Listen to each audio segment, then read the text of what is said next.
Distinguished speakers, viewers, also friends and colleagues. It's really a great honor to welcome everyone here to the webinar tonight. My name is Wang Huiyao, the president of Center for China and Globalization. I'll be very pleased to co-chair this webinar with Dr. Robert Walls from the International Food Policy Research Institute, a very well-known think tank, international think tank with over 600 employees in 50 countries. So it's a well-known think tank. This webinar tonight, entitled "A Looming Food Crisis on Topic of Coronavirus, Roots, Solutions, and International Cooperation," is the 11th episode of CCG China and Globalization in the Time of Coronavirus webinar series. So we're very pleased to be hosting this with IFRI, of course, one of the world's best research institutions focused on food security issues. As we all know, Corona-19 has spread to more than 200 countries, infecting over 4.5 million people and killing some 300,000 people worldwide until today. So while governments are busy containing the virus transmission and mitigating the massive social and economic fallout of this pandemic, a dire situation has emerged in many countries and regions affected by coronavirus outbreak. The recent global report of the food crisis reported that 135 million people suffered acute hunger, need food assistance in 2019. But actually, this coronavirus could push this number much higher, drastically higher this year. So without food, there can be no health, no security. So under this stark warning of the world, we want to bring to our audience, both in China and internationally, an excellent expert panel to discuss and actually investigate this issue. And ultimately, we hope that we can provide some solutions to prevent this. As a matter of fact, it was Dr. Pascal Lamy, who is also a CCG international advisor, the former director general of the WTO, who actually first suggested this. We have this webinar.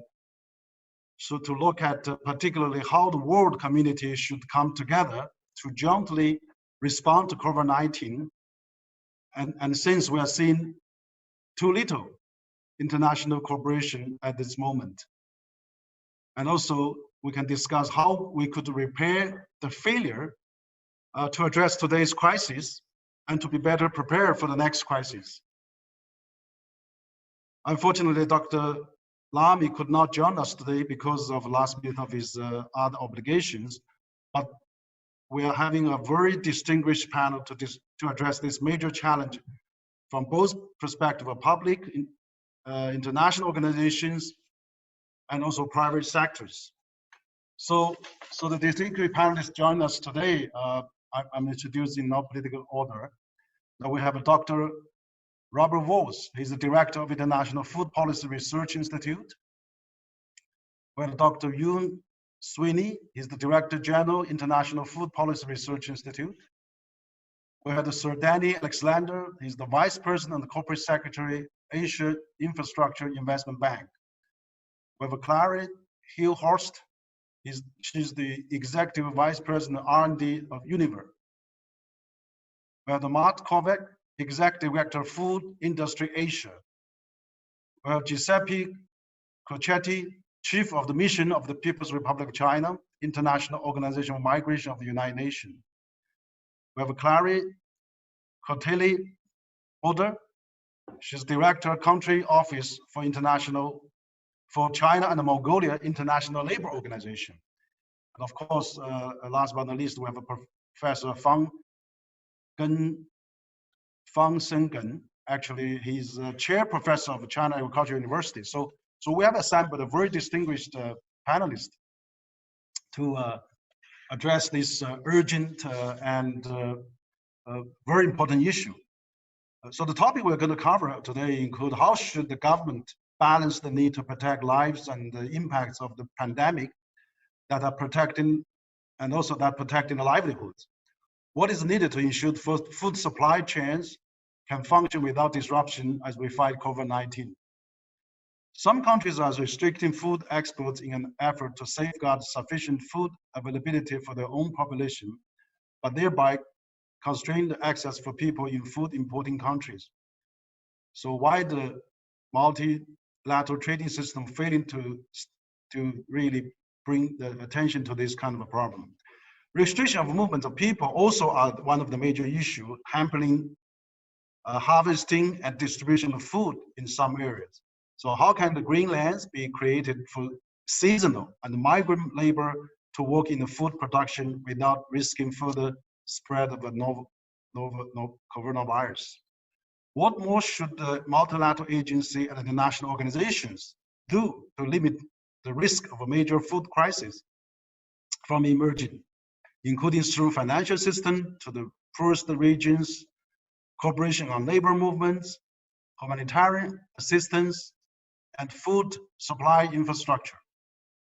COVID-19 is taking global governance mechanism to a test than ever before. What needs to be done to circumvent these flaws to come to concerted global solutions? Could the COVID-19 crisis be turned into an opportunity to strengthen the global governance and cooperation? And how could we do that? So really, there's a host of issues, I'm sure not limited to those that we're going to expect an excellent panel discussion to cover all those topics. And so without the further ado, I'm now hand over to my co-chair, which is also our co-partner in making this happen, so that Dr. Vos to introduce to his opening remarks. So Dr. Vos, your chair, please. Thank you very much, Dr. Wang, and to CGG, the Center for China and Globalization, for co-organizing this event, and we are honored to be part of this. I think you already gave an excellent introduction, both to the panelists, that I look very much forward to listening to them, as well as to the key questions for this panel. As you mentioned, we're facing an unprecedented crisis that's because of a new type of health crisis that we're facing, that's already become an economic crisis. We see major economies suffering enormous economic damages because of containment measures that we're all facing at the moment. And this now is also risking a major global food crisis moving forward. The good news is that a lot of the food systems and supply chains have been holding up quite well, particularly in staple foods. There's not immediate shortage of supply for maize, for wheat, for rice, and other basic grains. But we are seeing impacts because of the crisis that is affecting incomes, and therefore it's affecting people's access to food. But also several supply chains are being disrupted for a number of the reasons that you already mentioned, be it labor shortages, and be it other disruptions in food systems. So amidst this crisis, we're also seeing some supply chains no longer functioning, and amid plenty of food, we see also a lot of food waste emerging because the products cannot be brought to the consumers in a proper way. We've also seen unprecedented measures being taken by some governments. Here in the United States, the government is engaging in a stimulus package or a mitigation package that's no less than 10% of the US economy, $2.2 trillion, and maybe more will be added soon to those amounts. But it also raises the question whether we do have enough international cooperation to combat this crisis. And that's the main focus of our panel today. Are we doing enough? Also in international supply chains for food, we see problems with some countries taking measures to protect their own markets, imposing export bans, and that could create shortages amidst plenty. Private sector actors have had to respond to these shifts in demands, the constraints to demands by different types of clients, as well as to adjust to the problems in their supply chains. So we'd like to also hear from them how they're responding to address this crisis. So the key question is what's being undertaken now? Is it enough? Is it enough with enough international cooperation? Dr. Wang already introduced the speakers. I won't do that.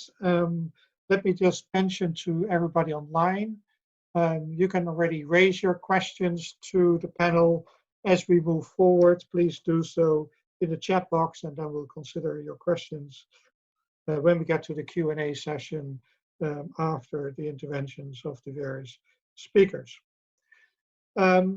So without further ado, let's start the discussion, and let me give the floor to our first speaker, Dr. Jan Swinnen, the Director General of the International Food Policy Research Institute. Let me kick off his intervention with a question. To prevent the spread of COVID-19, countries have basically locked down their economies, provoking the economic recession that has already set in.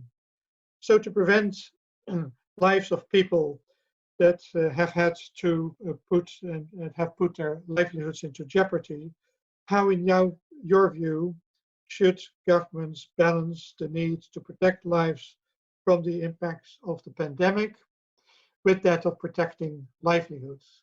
What is needed to ensure food supply chains can function without disruption as we fight COVID-19? Dr. Swinnen, you have the floor. Thank you very much, Rob. Let me start by thanking our colleagues from the Center for China and Globalization for inviting me for co-hosting this event with IFPRI. The questions raised in this event, and particularly the ones raised to me, are of course very, very important. They're very, very important in general, and today, of course, there's an additional dramatic element to it with the COVID-19 crisis. Now, before or being able to answer these questions, I think it's important to analyze the issues and to understand the mechanism of the problem. So I will combine in the few minutes that I have very briefly to identify some key elements of the problems that are playing out today in order to be able to come up with the right answers. Okay, this is a very short presentation. I do invite everybody who wants to have some more detailed and more elaborate analysis to visit our website, because at IFPRI we now have a specific blog series which has more than 30 blogs already at this moment, targeted on exactly answering the questions that we discussed today. Let me start by actually pointing out 5 key issues, key points I want to make, because if I would run out of time, then at least, I mean, these things I definitely want to get across. COVID, we know, is causing a combination of an economic recession and a disruption of our food system. So that means if we want to address these problems, we have to address both aspects of the problem, both address the economic recession effects and the disruption of the food systems. COVID is also affecting the poorest more, and particularly the urban poor are heavily affected. And therefore, we should have mechanisms in place which basically focus particularly on these groups, these social groups in our society. We also know by now, and Rob has already hinted at that the impact of COVID on our food systems, on our food supply chains, is quite heterogeneous. Okay, it's not that all supply chains are affected in the same way. It's the impacts are very different. Okay, and the impacts are often more complex or more nuanced than people often tell the story, if you want, or what you read in the media. This is crucial to understand, because we need to understand this in order to identify what the right mechanisms are of the problem, so we can identify the right solutions to the problem, and basically identify vulnerabilities, and also basically identify therefore solutions for more resilient food food systems in general and supply chains more specifically. Now, I'm really pleased that we have several people from the private sector in this panel, because from discussions and meetings over the past couple of weeks and months, okay, I have learned that the private sector, as the public sectors as well, is looking into very entrepreneurial ways, very creative ways in trying to address the problems that are posing there for them. And so learning from how different organizations, different companies, different multinational organizations are trying to deal with that, I think that yields a lot of interesting material to draw lessons for which things work, in what circumstance, etc. And we should really learn from that. Obviously, having several people from China and our colleagues from the CCG or co-hosting, I mean, China is of course very important in this, not just in general, but also because the pandemic has started there much earlier. So an important lesson can be drawn on how China has become resilient in some ways to the system, and what can that bring as lessons for other countries. Finally, I think the fifth point I definitely want to make is that I think this is a transformative moment in history. Okay, we are not only now trying to deal with crisis management, obviously we are trying to do that, but I think lessons that can be learned are not just important from the current crisis, but also to make our food systems more resilient for the years afterwards, even the decades afterwards. Okay, and so also in that perspective, it's important to draw the right lessons and give the right recommendations for improvements. In terms of, let me just give a few more specifics then. Excuse me. I've said already that the impact of COVID is a combination of recession and disruptions. If you look at the recession effects, Rob and his colleagues at IFPRI have run a couple of models which they run to assess the global impacts, and they estimate that roughly 150 million people are likely to be pushed into extreme poverty. Of these, roughly 80 million are in sub-Saharan Africa, 40 million in South Asia. Okay, so that's a large amount of people who are really going to suffer. It's not just the income effects, there's also the nutrition effects. Typically what people do when their income goes down, they shift their diet. And so typically they reduce the consumption of nutritious, more expensive foods and move to consuming cheaper components of the diet, typically basic calories, etc. And that is what we observe already in the world as well. In terms of the disruptions of the food system, what we see there is that those parts of the food system which are particularly vulnerable are what we call the labor dense, okay, or labor intensive components of supply chains and food systems more generally. It's where a lot of people have to come together at a particular point to make, for example, to trade or to harvest or to process, etc. And we see that these things are particularly important in developing countries because in general, developing countries, food systems are more labor intensive than they are in rich countries. But also in rich countries, think, for example, the US hog processing system. They're also basically labor dense components of the supply chain make the entire supply chains more vulnerable. And that of course means if these are the vulnerable components, that's where we should target our attention to if we want to make them more resilient. We have, at IFPRI, we have not just launched a number of global studies, we've also launched a number of country studies, and there we see that within the agri-food system, okay, it's not so much the farming sector as much which is suffering so hard, but it's really the food services which are really affected very strongly, and parts of the transport and the processing system, okay? So again, that is where our most needed attention, I think, is going there. Rob already referred to the export constraints which are imposed by traditional exporters of food. I think that's certainly something which where international attention is needed very much to address these things. Cooperation and coordination of these things, also providing of basically transparent information on food stocks, on the availability of food stocks and management, etc., I think is very important. I will, because of the interest of time, I'm not going to go into details about how it's particularly the poor which are affected, but there are several reasons why that is the case. And therefore, I think the crucial element just in general is that beyond the strong economic stimulus which needs to address the recession effect, we need support to social safety nets, food supply chain investments. Resilient logistics is crucial. I mean, I think China has come up with the Green Channel model, has been given an example to the world. smart social distances and food systems for innovations for the new normal. And I look forward to hearing from the private sector people how some of them have tried to do this. And I think in general also more financial support and debt relief for poor countries is important. Investment in food systems beyond COVID, globally and locally, is obviously crucial. And I think also investment in research and innovation and being prepared for the next shock is crucial for this. Thank you very much. Thank you, Dr. Srini, for your excellent remarks. And I think you have outlined, all the importance of having this webinar and address this food issue, which is, I think, the most important, one of the most important issues actually, become a pandemic, surfing this issue that get all the attention. So I think that your think tank and the CCG, that we bring this issue in a systematic approach to talk, and also we have all the experts from international organizations, private sectors, think tanks. It's really a great way to tackle this issue, and so all the wisdom are welcome. I think you have outlined so much great stuff, and also I'm sure we will look into your blogs on your website to look for all those detailed suggested recommendation. But it's important, an important think tank like you, and also that we get all the experts together on those issues. So we are very pleased to host it together with you. I'd like now to invite Sir Danny Alexander. He's the Vice President of and the Corporate Secretary of Asia Infrastructure Investment Bank. As you probably know that AIB is newly established, several years ago, and then it's now over 100 member countries now. So I would address the question to Sir Alexander. How is the AIB supporting countries affected by COVID-19 in coping with this crisis?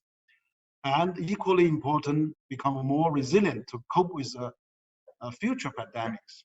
And I also know that AIB is with ASEAN, and also maybe doing some more interesting project in some of those areas. So perhaps Sir Danny Alexander, you can give your input.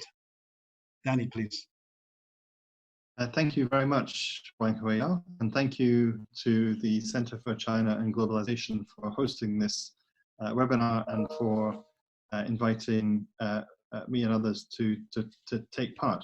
As you said, the Asian Infrastructure Investment Bank is a relatively new international financial institution set up in 2016 to support the sustainable economic development of Asia through investing in infrastructure and also in other productive sectors, which I think includes the sector we're talking about tonight. When we started, we had 57 members who founded the bank. Today, as you said, gone up to 102, and now we have members in every continent.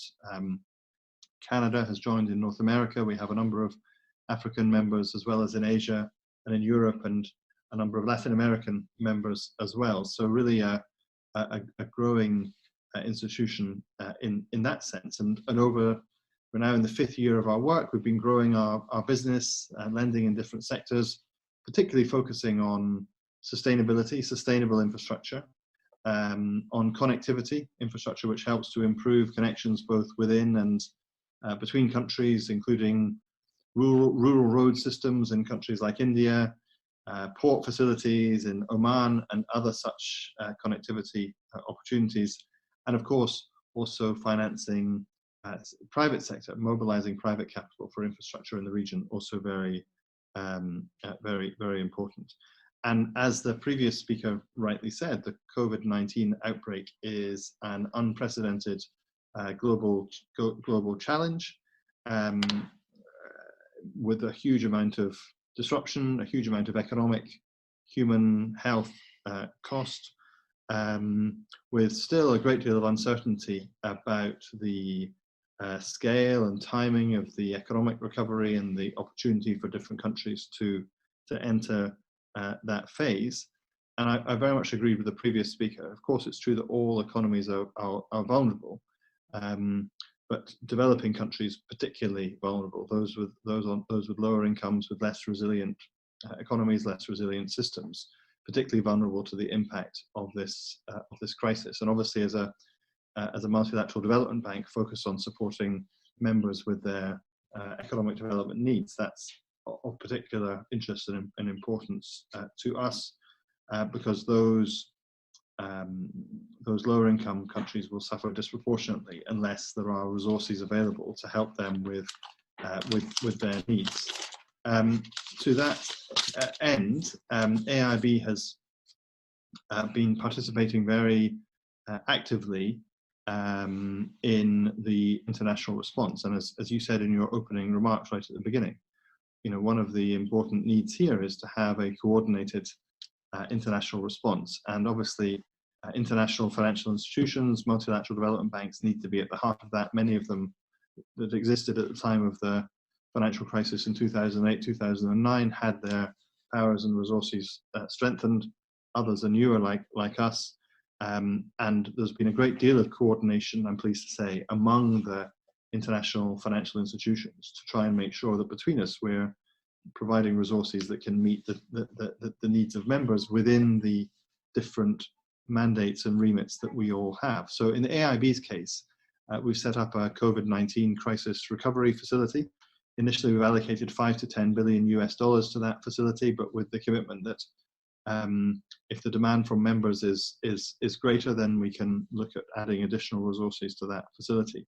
And very much led by the clients, what the countries, what is it that they need? What are they particularly asking for? And trying to be both flexible and very speedy in responding to those requests. So obviously that's going to mean, to start with, the need for financing for emergency health support, health infrastructure, sometimes purchase of healthcare equipment. Just a week or so ago, we approved a $500 million loan to India for that purpose. We have a loan to China for some of the healthcare and crisis response systems, but also economic resilience.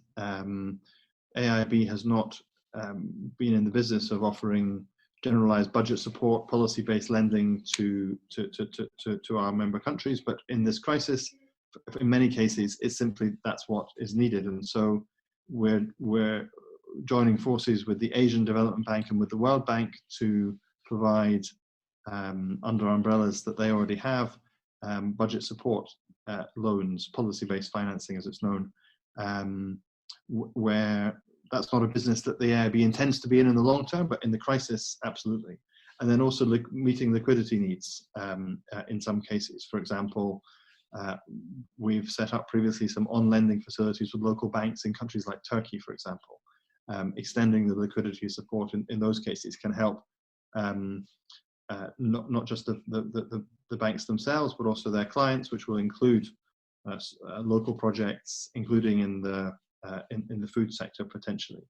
And I mentioned earlier, we finance not only infrastructure, but also other productive sectors. And so whether it's transportation, connectivity, other infrastructure that supports the food system, those are all areas in which AIB can give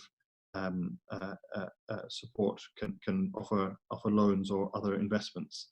AIB hasn't in the past had any concessional financing resources. We offer similar terms to the IBRD of the World Bank, but in this case we've also agreed to use some money that was in a special fund for project preparation to reduce the interest rates on loans for the lowest income member countries, for the poorest countries, precisely to offer a greater degree of concessionality to the lowest income countries who will otherwise be the most severely hit.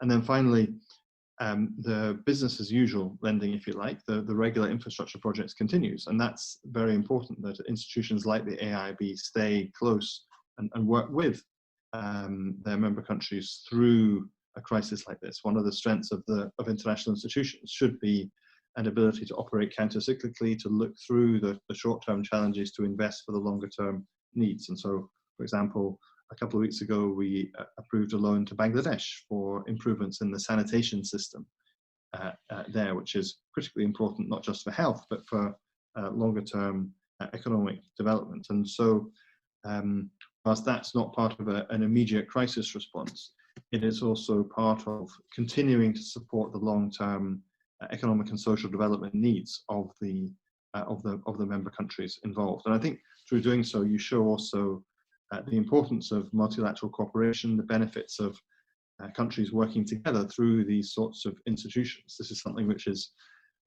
much criticized in some quarters, the idea of multilateral cooperation, but I think actually multilateral institutions have a crucial role to play at a time like this, both meeting short-term needs and supporting medium and longer-term development. The AIB is playing its part in that, working closely with other international financial institutions. But I think I'll stop there because I think I've used up my time, but look forward to the discussion, and thank you again for preparing this webinar and for inviting me to take part. Thank you. Thank you, Sir Alexander, for those insightful comments, and particularly welcome the work of the AIID, not just in helping find emergency responses, but also look beyond this crisis and continue lending for infrastructure support and create resilience in the countries that you provide funding to. But also importantly, that you try and coordinate on this front with other multilateral development banks like the ADB and the World Bank in order to make that happen. Let's hope it indeed sows the seeds for more resilient societies moving forward. Let me, before I get to the next speaker, remind everybody online to raise your questions and comments if you have them, and put them into the chat box so we can take them into account at the end of this session. Let's now hear from some of our private sector representatives and how they are adjusting to this crisis and dealing with the risk of supply chain and demand disruptions. But also to hear from them how they're looking at these unprecedented responses by public sectors and whether they feel that's responding also sufficiently to their needs and what internationally is needed to find a good answer to this crisis. So in that regard, I first get the floor to Ms. Carla Hillhurst. She's the Executive Vice President for Research and Development of Unilever, one of the world's largest manufacturers of processed foods, soups, and many other essential household goods. Ms. Hillhurst, what disruptions is your company facing in supply chains and in demand for food, and how is Unilever adjusting, and what innovations are you introducing in your supply chains? Are you expecting that COVID-19 will have a lasting impact on your business? And in your view, what kind of international cooperation would be needed to facilitate adequate responses to make supply chains more resilient? Ms. Hillhurst, you have the floor. Well, thank you very much. And also, like the other speakers already called out, thank you very much for organizing this webinar. And I find it very interesting to listen to the contributions of the other speakers and also hear the viewpoints from all the different lenses. So I thought it was probably good to start reflecting a little bit on the impact that COVID is having on the Unilever Foods business. And yeah, we do really see a lasting impact. And I think it was Mr. Swinnen already calling out the impact on food service. And we also have a large food service business. And yeah, we're definitely seeing that the turnover of that business is significantly impacted. And at the same time, we see that the business that we're having on the retail end is flourishing. Yeah, so that's quite interesting. We also have an ice cream business, and you can imagine that the ice cream that is consumed out of home, yeah, so when you go to a public place somewhere and, you know, almost as an impulse, you buy an ice cream, that is not doing very well right now. But at the same time, the ice cream consumption in home is again flourishing. Yeah. So and on the tea side, we also see that that it's doing quite well. So there are impacts, and the shifts are massive. Yeah. So compared to running a business as normal, where you are forecasting a number of percentage of growth or a number of percentage of decline, we're actually seeing, double-digit shifts, either up or down. So managing that supply chain is quite a task. And I think so far, our supply chain is doing very well. Maybe a few things to call out. People and safety, really important. So we have installed tier systems in our factories, going from tier 1 to tier 4, tier 4 being the most extreme, just making sure that the people that are working in our factories can actually work in a safe way. So we have actually called out people safety as our priority number 1. We've also been incredibly flexible in the allocation of our people. You can imagine if your food solutions business is suddenly almost disappearing overnight, with restaurants and HoReCa closing, with people not working in the offices anymore, not going to canteens, with schools being closed. We suddenly had an enormous sales force available that we have pivoted very quickly to other parts of the business. And that's also key learning that we want to take with us moving forward. I think in the area of demand, I kind of described already a little bit the bigger picture, but also within the categories that are doing very well, we are absolutely seeing a higher interest of consumers of a healthier food, foods that are linked to a better immune system. So you also see the searches on internet increasing, and we also see that in the type of products that we are selling. Foods that are fortified with certain key vitamins and minerals are really popular right now.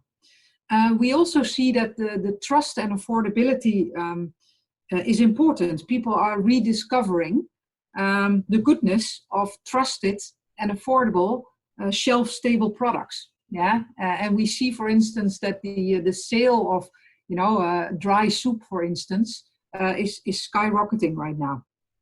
Consumers are returning to brands, brands that they know, that they trust, and that's a really nice opportunity for our purpose-led brands. And I think in general, and I can imagine that will be the case for many of the people on this call, we've actually learned a hell of a lot in terms of ways of working. We were forced into a digital way of working, and we're actually finding out that, some of these things work surprisingly well. So also moving forward, we will probably most likely embrace some of these things. Well, then the question on international cooperation. I think that was already called out, and we can only confirm that we absolutely believe that we do need international cooperation to facilitate an adequate response to make supply chains resilient. And I think what's important, even though supply chains did hold up quite well right now, what we're seeing sometimes internally, but also externally, that an intuitive response is, in some cases, to move to localized supply chains. And that's something that we do not necessarily believe is the right approach, because we've seen time after time in other crises that localization does not lead to more resilience. If anything, it often leads to stockpiling. And with that, you also see that prices of foods are going up. And it was called out by some of the previous panelists that it's the poorer part of the world population that might be most impacted. So food prices will not be, if they go up, that will not be very, very positive. So we actually believe that we need a cross-border resilience, that is really important, and robust supply chain systems. And that therefore working together is incredibly important with many actors in this field. So it is about farmers, it is about other fast-moving consumer companies. It's about retailers, governments, but also institutions like the World Economic Forum or the World Business Council for Sustainable Development. And at the moment, we even have 2 people on secondment in these institutions to really help that type of thinking. We find that very important. And lastly, what I would like to call out is that the moment we start creating resilient food systems moving forward for the next years to come, we find it very important that we actually embrace green approaches. So we really believe that we should keep sustainability in mind and avoid that we fall back to the old normal. Because already before COVID, it was very clear that our food system needed transformation, both from a production point of view, in terms of making sure that we can also feed 9 billion people on this planet. And therefore, from a production point of view, we have to make some changes, but also from a consumption point of view, where you see in the world both overnutrition, undernutrition, but also food waste, because we are wasting almost 1/3 of the food that we are producing. So that we believe is really important to take into account when we also look at the impacts of COVID. So that's what I would like to share. Thank you again. Okay, thank you, Mrs. Hillhurst, for your very practical, very experienced, shared introduction. I think it's private sector are really the backbone of this main forces in fighting coronavirus, and also to ensure the supply chain functions so well. I think that you have mentioned some of those experiences, and I felt that China also shares some of those as well. For example, China has almost 1 billion now internet users, and online supply, online e-commerce, and online delivery now basically one of the major tools China using in lockdown in fighting all those coronavirus problem that those brings to the population. So it's really important. Yeah, it's important that we have a well-established online system which can really help us to carry some of those challenges facing us. So this is a good lessons. Now I'm also, according to my staff, I'm pleased to report now with we are broadcast this webinar live in China through Baidu.com, Sina.com, and also on the CCG English social media, on the CCG Twitter and Facebook.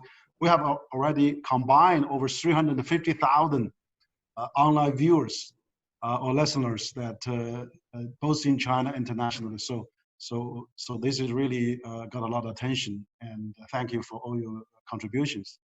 Now we would like to turn to another private sector representative, Mr. Mart Kovac, and he's the Executive Director of Food Industry Asia. And Food Industry Asia is the food industry's first regional industry platform for major food and beverage companies. So it's has a company network.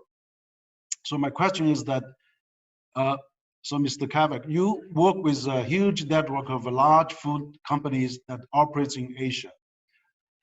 What do you hear from those companies regarding how they are addressing this crisis? And how are they adjusting to protect the integrity of their supply chains? And are they seeking collaboration through the Food Industry Asia as well? So those are the general questions. Pleased to have Mart, you have the floor. Good evening from Singapore. Thank you very much for the invite to participate in this webinar. It's a great opportunity, so thank you. So Food Industry Asia is based in Singapore because a lot of the major multinational and big Asian food companies have some headquarters here or they have offices here, which is why we're based here in Singapore. So perhaps in the 5 minutes that I have to speak, I'll talk a little bit in general about what some of the multinationals have done and some of the other companies have done in terms of mitigating against the impact of COVID-19. So as we as we know, governments and businesses have largely been able to sustain supply of food today. And we know this has been due to special exemptions that have been implemented and determining the food industry is essential or critical infrastructure. Now, that didn't happen across the board everywhere, but I think we've got to a point now where pretty much governments and others really do understand and comprehend the importance of food and maintaining supply chains open. And that's across all sorts of food groups. And not necessarily trying to unpick which ones are more essential than the others. If you look at the supply chains and how interconnected they are from farm all the way through to logistics down to retail, it's quite significant. Businesses have faced enormous operational challenges, as the colleague from Unilever's highlighted, but adaptive measures may not be sustainable in the long run. And there's been a lot of agility within supply chains and changes that have been able to make. And for example, instead of producing smaller bags of let's say cheese for retail environments, you now see sort of like even bigger bags of cheese for consumers to store in their fridges because it's easier to do so. But the issue is of how long that could be sustained and what will consumer behavior look like after COVID as we come out of it. And of course, let's not kid ourselves that there is potential for a new wave of COVID to come back. And we've already seen ministries in health in Malaysia and also Singapore warn about potential community spread again as they begin to open up their economies. And the other issue as well, of course, is running plants at maximum capacity to meet supply gaps and then running down finite inventory stockpiles in warehouses. And that's been happening quite a lot as well. And not just with big food companies, but also small ones who obviously have cash flow issues. And obviously with food service, which has already been mentioned, it's massively dependent on a broader economy and other sectors as well. So I think some statistics I saw the last couple of days is that Thailand's anticipating only 14 million tourists to its country this year, and that's from a high last year of nearly 40 million. So you can see in the hotels and the food service environment, there's going to be huge challenges with maintaining those businesses. And what does demand look like as well? And then there's the effects on rural areas. And I must say that Food Industry Asia is very much focused on many of the urban areas and the areas in which our companies are manufacturing. But obviously the entire food system relies on those rural areas and the inputs and the seed that are needed to grow the crops as well. So it's important that we do mention that because we are integrated across the whole supply chain. I think probably what I wanted to talk a little bit about is what the whole industry has been doing. And that is obviously workforce protection. I think actually that many of the multinationals that we work with have pretty high, extremely high safety standards in their manufacturing plants already. And many of them already have been down a process of automation, where many plants are not necessarily so dependent on labor, unlike and perhaps in more fresh or perishable environments in which they are. Also the adjustments that have been made to remote workers as well, and being able to ensure that those within the whole supply chain have been supplied with PPE. A lot of our companies have been reaching out to their customers and supply outreach, and where bigger organizations are fortunate enough to have more scale and flexibility to manage their short-term disruption, they've been helping their suppliers, tier 1, tier 2, tier 3 suppliers. And that includes giving greater flexibility in payment terms to certain suppliers and customers to retain their cash. And other initiatives include maintaining order levels where inputs are non-perishables can be stored for future use as well. Inventory management has been quite interesting as well, where the supply has remained resilient so far. Businesses are kind of taking account for the risk going forward as well. So that does mean a little bit of stockpiling some of their critical things and rationing a little bit on their critical inputs, but also moving inventory to relatively lower risk areas as well, and not concentrating in areas where it could be potentially problematic if this second wave is to happen as well. And then there's production flexibility as well. Demand has fundamentally changed, and we're seeing some difference in consumer behavior now, but over the medium to long term, we're not so sure how that's sustained or what that looks like. And so we're going to have to watch that quite significantly. But obviously there has been a general spike in basic essentials as consumers look to stockpile somewhat and look to home to cook at home substantially more. And that's quite reflective in many markets, and in particular countries like Philippines and even Singapore and Thailand. Although in Indonesia, it's manifesting itself slightly differently, where there's still access to outside food, so they're still behaving that way. I think there'll be some significant other shifts in those who are quite economically vulnerable, and as we go into deeper recessions, there'll be a lot more pressure on those consumers who don't have enough money. And what does that look like? Does it mean that they buy in bulk, or do they buy bigger pack sizes, or can they afford even to do so? So that'll be interesting to see a little bit of how the industry can react to that as well. And then there are some distribution mitigations as well. So organizations have taken the opportunities to improve the resilience in their downstream logistics. And this includes spreading distribution over multiple routes to reduce those impacts, particularly at borders where they were closed or where other borders were open, and being agile to get food into those chains and those logistics chains. And in fact, actually, which is not normal, is actually agreeing to share capacity with other producers. And that's happened significantly, and even amongst competitors. And I can't name them, but that has also happened as well. And that's just another way of trying to mitigate and being exposed to, and mitigate the risk, but also being exposed to some of the geographical risks as well. And interestingly, even now, I think some companies are looking at alternative supply chains and alternative trade routes. And so in China, obviously, when it first began, there was a big backlog in ports in Shanghai and also in Guangzhou. And now I think a lot of organizations and companies and even governments are looking at new trade routes with Western China. And that was happening before. It's not just because of COVID, but it's accelerated somewhat.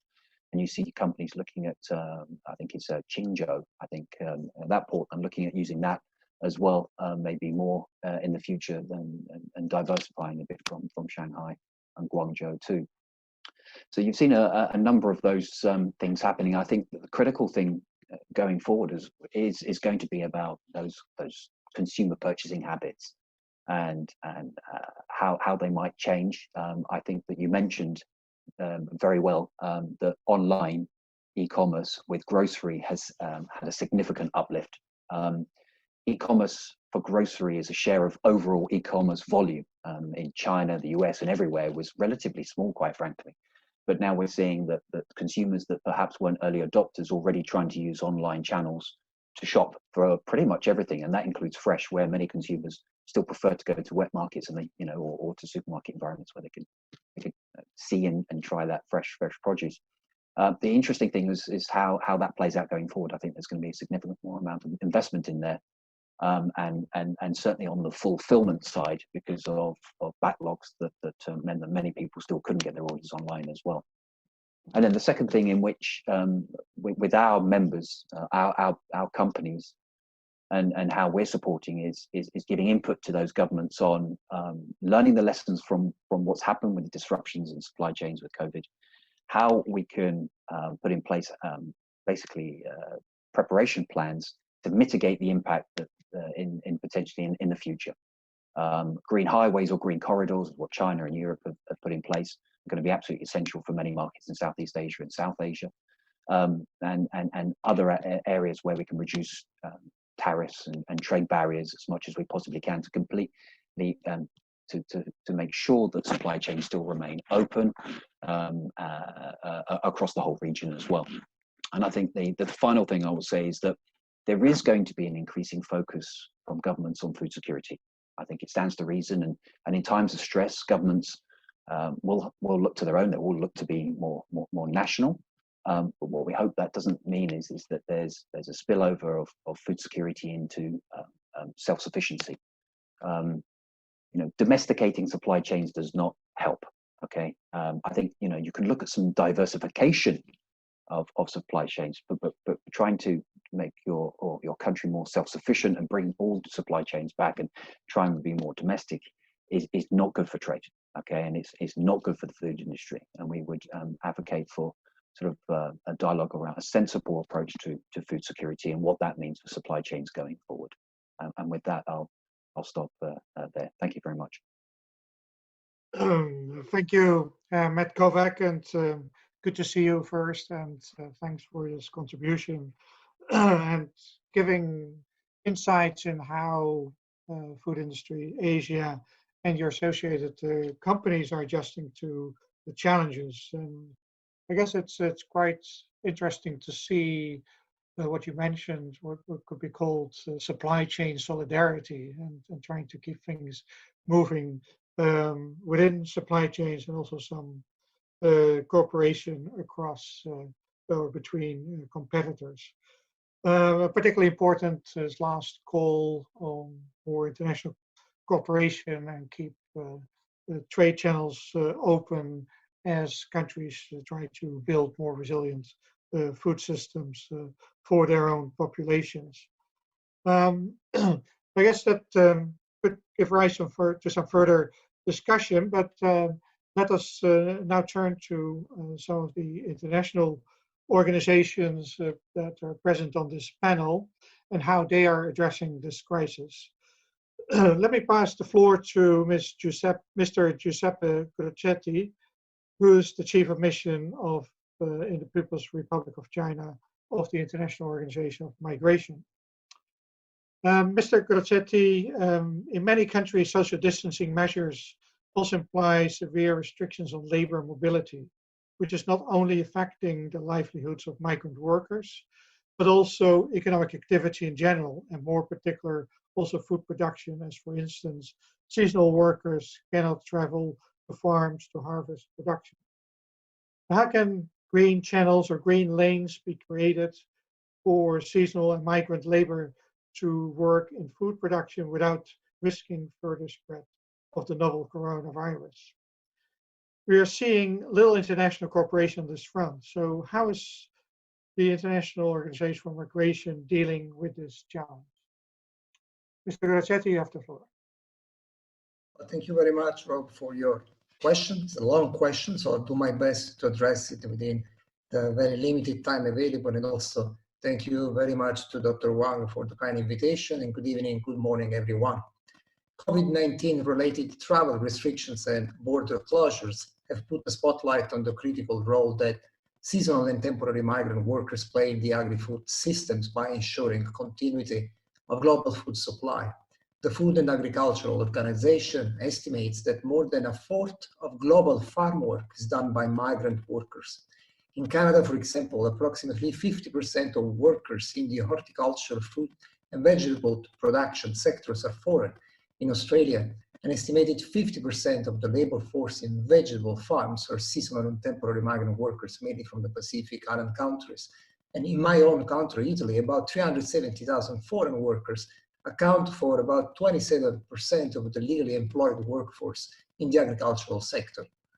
So as a result of COVID-19 outbreak and related restrictive mobility measures, many countries, especially with developed economies, now face significant labor shortages. This is true across the North-South divide, where we witness internal mobility restrictions, for example, in India, external border closures in Europe and in North America, or high infection and mortality rates, such as in Brazil, the major supplies of soybeans to China. Now, the extent of this shortfall in production is yet to be assessed, but it is expected to have a substantial impact on agricultural value chains with severe consequences on food availability and price volatility worldwide. If we look at Europe, France has just announced that it will need 200,000 additional farmer workers this season. In Germany, the current shortfall is estimated to be 280,000 seasonal workers for the entire season. UK and Spain are short of about 80,000 agricultural workers, and that goes up to 250,000 for Italy. So overall, in Europe alone, it is estimated that there are maybe a shortfall of about 1 million seasonal agricultural workers. So recognizing the economic and food security risks in keeping border closed to agricultural workers, government have begun to institute a variety of policies and measures to address this issue. But it's not an easy task trying to harmonize competing public policy priorities on health, food, economy, while at the same time managing labor mobility.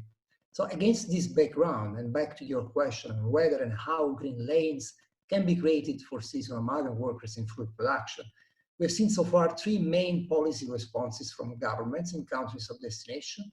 Number one, extension of visas, works and resident permits for seasonal workers already present in the country, such as in Estonia or in Belgium. In some cases, these measures go as far as to regularize the irregular status of migrants through temporary moratorium. This is the case for Italy, for example, just passed last week. And then number two, attempts to engage formally inactive population groups, such as additional source of labor in agriculture, including unemployed nationals, recipients of social benefits, and other categories of migrants already present in the country. This was, for example, the case of France and Italy.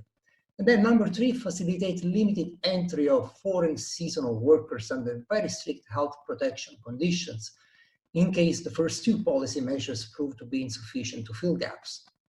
Some examples include Germany. The German government agreed to allow 80,000 seasonal workers to enter the country from Poland and Romania by busing groups from selected airports after medical checks and quarantine. And after arrival in Germany, foreign workers would live in what was described as virtual quarantine with simultaneous work. That means basically that seasonal workers would operate in small teams, be required to use communal kitchens separately, and reside in half-filled living quarters with no external visitors allowed. In UK, farmers has also been chartering planes to bring in workers from Romania and Bulgaria to pick fruit and vegetables, given that flights were suspended in early April and journeys by land were impossible because of closed frontiers across Europe. In Canada, all temporary foreign workers entering for an essential purpose, which includes agricultural workers, are now exempt from travel restrictions and allowed entry until the end of October 2020. What is worth noting in the Canadian example is that Canadian employers are provided with a government subsidy to ensure that they supply adequate housing and pay wages during the self-isolation period. And another interesting initiative just launched in Canada is the so-called Agri-Food immigration pilot, which provides a pathway to permanent residence for up to 3,000 temporary migrant workers annually in certain agri-food industries. Now, these last examples seem to point to good practices in creating what you were referring to as green lanes. However, there is a caveat. Because safely reopening recruitment and employment of seasonal workers should not come at the expenses of migrants. Many COVID-19 related health, safety, and mobility provisions will result in more costly recruitment and employment. So it is essential that ethical recruitment and decent work practices are maintained and that additional costs, including but not limited to health insurance, be absorbed by either the government or the employer, respecting the so-called employer pays principles that is advocated by various multi-stakeholder initiatives such as IRIS, the International Recruitment Integrity System. And as to the last point of your question, how is IOM, the UN Migration Agency, dealing with this challenge? Now, for decades, IOM has assisted member states in the development and implementation of several bilateral seasonal worker schemes and continue to provide expert advice and technical cooperation, including now under COVID-19. Our Labor Mobility and Human Development Division at headquarters has been very active in this field, is currently working on an issue paper on this topic, and have recently contributed to the IOM-supported IRIS initiatives to the publication of new guidance for employers and recruiters on protection of migrant workers during COVID-19. And these documents document and highlight recommendations for employers and recruiters on their responsibility in putting in place measures both at work and living quarters to ensure safety and health for their workers in their operation and supply chains. So I was very pleased to hear from other speakers about safety and security coming first in their working environment. A Chinese edition of this handbook was just released and is available on our website for download. Here is a copy. And this is work that aligns very well with the global United Nations response to COVID-19, which placed protection of vulnerable groups, including migrants, at its center. Now, let me conclude on a positive note. The spread of COVID-19 is projected to be not just a temporary crisis, but a profound disruption that will change human mobility patterns, including seasonal labor migration for years to come. And IOM wish that the recovery from the pandemic represent an opportunity to extract lessons learned from the past and to build better systems for the future. And for that, the IOM stands ready to work with all its member states and partners. Thank you. Thank you, Mr. Cossetti, for your excellent remarks. And I think that you're right, that how we can ensure the green access for the seasonal and timely migrants and workers to really ensure that that we can still keep the normal production going, while at the same time contain the virus. It's absolutely important, and we know that because this coronavirus, we have stopped so many regular channels and green channels. So that's not that's going to cause a lot of problems. So how we can really tackle this challenge, I think IOM can provide a lot of guidance. And we're very pleased also to will be very soon release the World Migration Report in Chinese edition with IOM Beijing China office. So I think your suggestion is really highly relevant. Now I'm pleased to report that on all this Chinese and international social media, we have now close to 600,000 viewers now. It's been increasing, and so this is really a topic that get a lot of wide attention. But I would like to turn the floor to Ms. Clary Couture-Border, and she's the country director for China and Mongolia of the International Labour Organization, which is also a very, very important organization. And she actually come to a CCG event on behalf of China UN system last year. So it's nice to see you again. So Ms.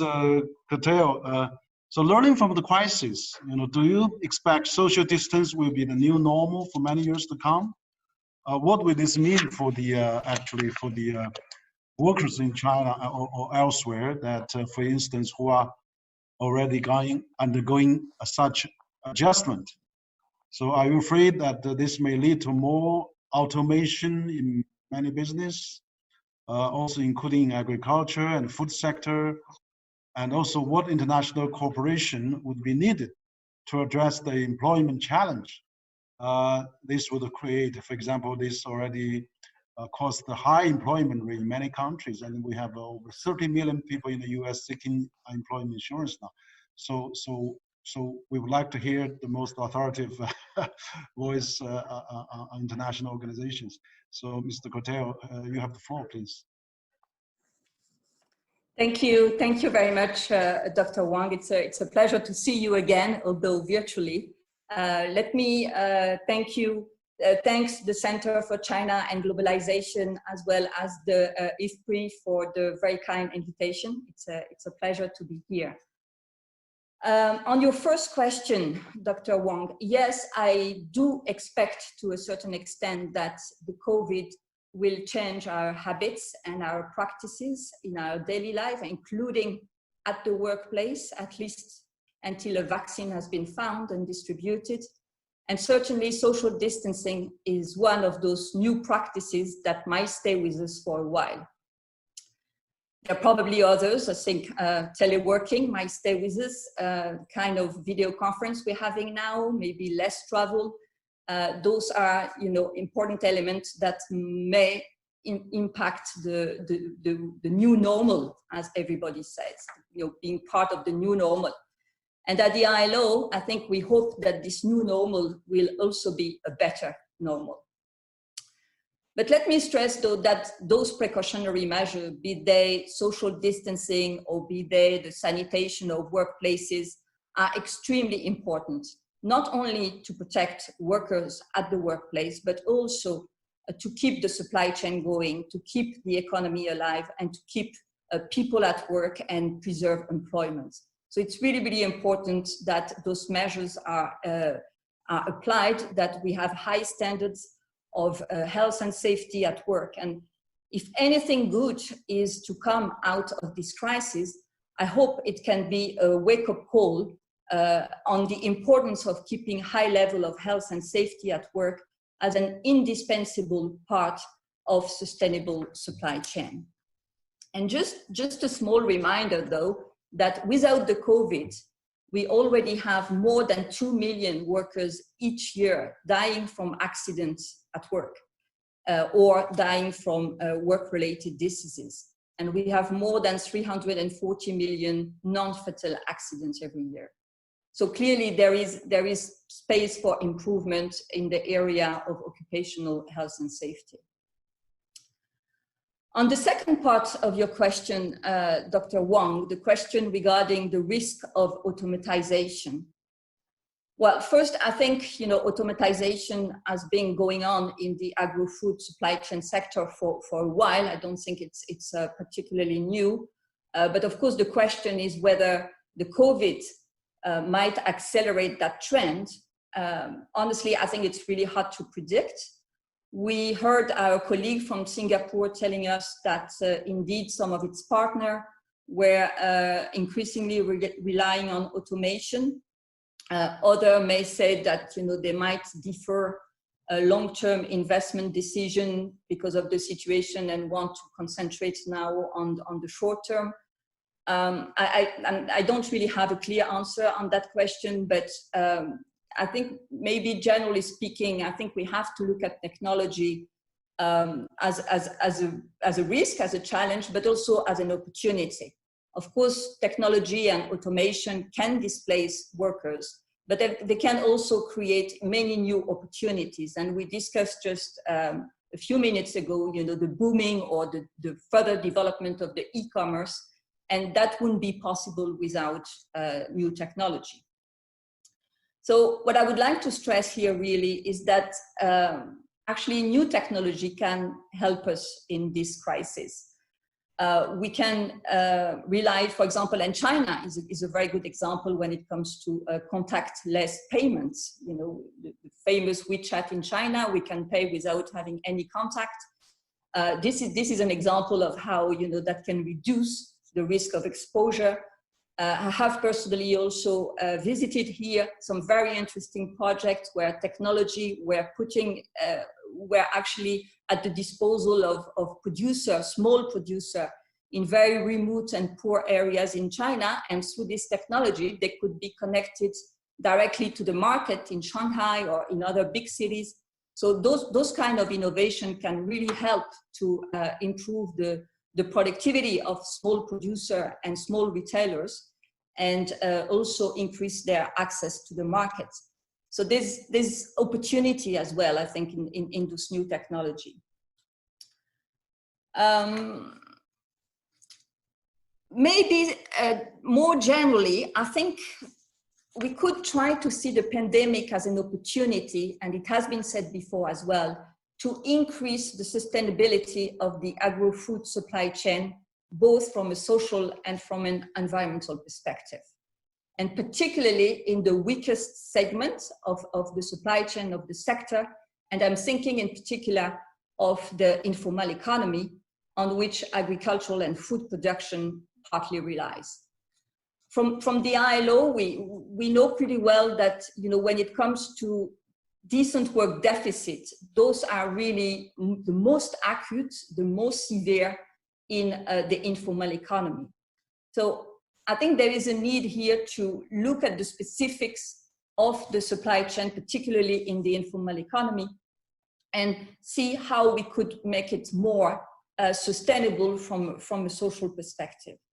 We had said before, the lockdowns, prevent workers in general, but also workers in the informal economy to go to those workplaces. It deprives the most vulnerable of their income, and it can potentially disturb trade and distribution channels. So making the supply chain more resilient and more sustainable would require provide small producers and retailers and generally workers in the informal economy with better income security. Through, for example, we could think of, and the ILO is working on that in some countries, targeted financial support for micro and small businesses that are essential. We could also think of extending access to social protections, to safety nets, and the ILO is advocating for a universal social protection floor, regardless of the employment situation. So there is a list really of potential initiatives that could be taken to support the weakest part of the food supply chain. And if we don't help the most vulnerable, if we don't help those who are most likely to suffer, then as you rightly said before, we're going to see a substantial increase in the number of people suffering from hunger, from food insecurity, and we can be sure that poverty is going to increase is if the right decisions are not taken. Finally, talking about the employment challenges that you mentioned, of course, the situation looks pretty gloomy. The latest ILO estimates indicate that more than 300 million full-time equivalent jobs are likely to disappear because of the pandemic, with workers in the informal economy taking a heavy toll. Out of the 2 billion workers operating in the informal economy, 1.6 have seen their income reduced on average by 60%.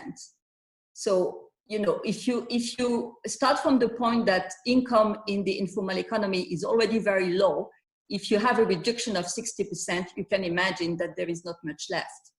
So really, there is a need to focus on those weakest parts of the working force, particularly those that are working informally. And I really hope that, you know, talking about international cooperation, we can also focus on those issues. What is very clear for the ILO, you know, based on our experience and our expertise in the world of work, is that no country, whether rich or poor, no country can get out of this crisis on its own. So the need for international cooperation is essential. And there are many ways of organizing the international cooperation. It could go, of course, from humanitarian support, when we see, you know, the better off countries supporting the less better off countries. But we could also, we also think when we talk about international cooperation, it can be on technical exchanges, it can be on South-South exchanging, on North-South, North-North exchanges. Policy cooperation, policy coordination is also very important from an economic perspective to get us out of this crisis. So there is a long list of initiatives to organize the international cooperation. And I think what really matters at this stage is the political willingness to engage much more strongly, much more forcefully on international cooperation. I think I have probably exhausted my 5 minutes, so I leave it here, and I thank you very much again for the opportunity. Thank you very much, Ms. Courtet, for these insights, and clearly workers around the world will have challenging times ahead of them still. We also sense a bit of words of optimism that maybe with the right political willingness and some actions we've already seen, that we may get to sufficient responses to stave off the crisis, but the challenges are huge. This brings me to our last speaker on the panel, but before I give him the floor, let me remind all online participants to send in their questions for the Q&A session that we will start immediately after this last intervention. So let me give the floor to Dr. Sheng Fan, who's professor of China Agriculture University, but is also my former boss as Director General of IFPRI until recently. Sheng, having heard the previous speakers, I think there's a sense of both optimism and pessimism of how this could move forward and how this is going to play out. We've seen enormous responses, unprecedented responses, both by governments, but also very innovative responses from the private sector in order to keep food systems moving and food supplies available around the world. The challenges are there, but before COVID-19, other challenges were hitting the food systems, climate change, hunger, unhealthy diets caused us to think that we need transformative changes to food system challenges. So question to you is, how could COVID-19 and the responses we've seen so far be leveraged in order to change and address not just the COVID-19 emergency, but also take action to transform food systems to address the long-term existing challenges to food systems. What would be the required in terms of, particularly in terms of international cooperation and reform and governance mechanisms? We've seen some action. We heard from the Asian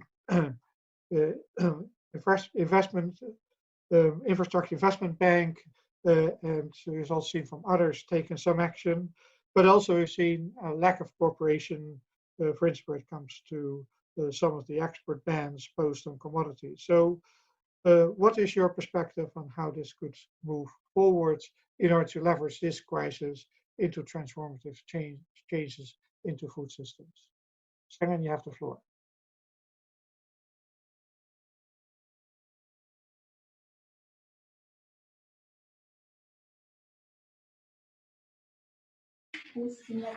Professor Fan? Professor?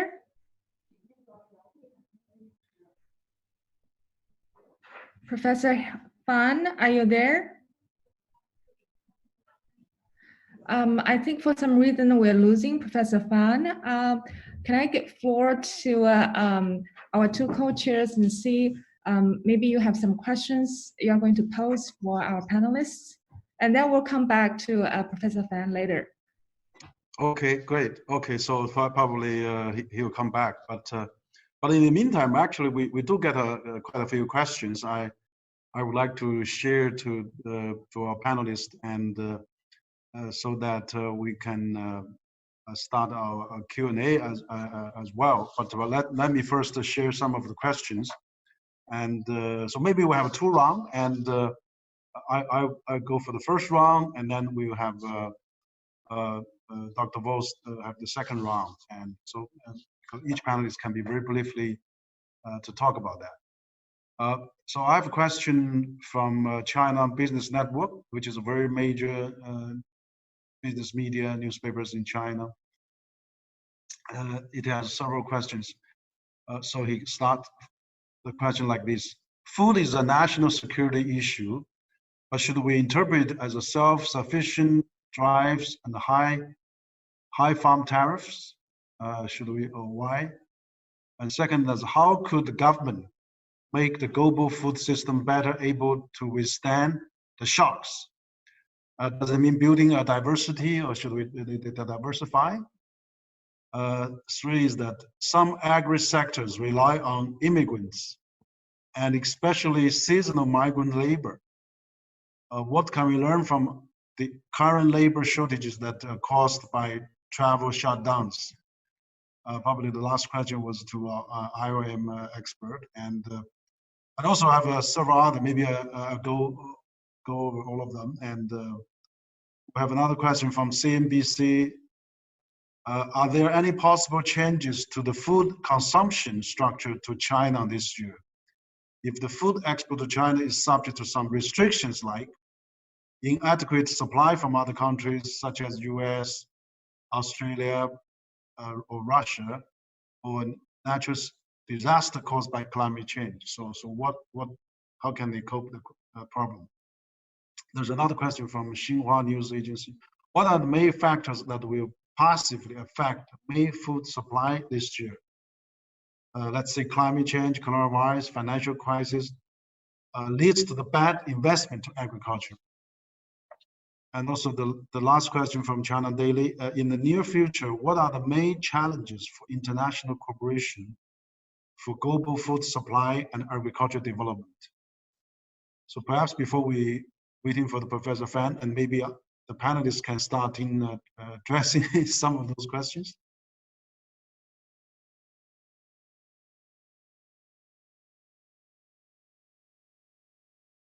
Our friends at in the E3, and also our other panelists can, before we can start addressing, and then I think when Professor Fan comes back, we'll have him speak again. Okay, shall I maybe, I don't think all the questions are, some of the people in the panel may be better positioned to answer some of them, but let me reflect on a couple of these. I think several of the questions actually go to, so what's the best policy that the government can, or set of policy that the government can have right now, given all the challenges to the system, right? And so today, of course, we are concerned mostly, also the topic of our panel today, about COVID, but as several of the questions hinted at, it's not just COVID, of course. I mean, there's climate change, there's a whole bunch of other factors which are presenting challenges to our global food system. And I think in addressing this challenge, it's important to have a combination of policies there, right? As several of the speakers already said, there is the natural tendency of people when they see problems is basically to fall back on themselves. So consumers start hoarding, they go to the supermarket, buy as many products as they can get to store to get through difficult times. Governments do in many countries the same thing, right? So they basically either restrict exports going to other countries if they may fear there could be a shortage for the domestic consumers. Typically, these policies are understandable, they're not natural reaction, but they're not, from a longer run perspective, not necessarily the best policies, okay? I do think it is important to basically reduce your dependence on a single source. So that means that if you are only sourcing from one single country, a large share of your basic foods, of course, that makes you vulnerable if that supply chain, that delivery is threatened. And so therefore having a portfolio of places to source from is definitely always a good strategy. And that portfolio typically includes both domestic sources and foreign sources. So the mix of both, I think, makes you less vulnerable to shocks to that system. And these shocks can come from current COVID type of effects to the supply chain systems, or basically more fundamental things like climate change, etc. In terms of, I think this comment addresses several of the questions that has been posed in terms of what's the main elements of international cooperation in these things. I think it's a number of things. I think we have a lot already in place that is there. We have international banks and financing institutions, as we've heard from Mr. Alexander. I think there's also a place like the World Trade Organization where people can come together to discuss their trade policies and to make them coherent. There are other places like the Asian Development Bank, the World Bank, etc., where special programs can be put together to assist farmers or supply chains of food systems in more general. I'll leave it at that, so I'll give the opportunity to the rest of the panel to answer as well. Thank you. Yes, other panelists? Hi, it's Matt from FIA. Perhaps I'll take one of the questions on near-term challenges to supply chain. I think obviously changing consumer. I think obviously some of it is. Oh, I think Shengan Fan is back. Do you want me to answer the question or go to Shengan?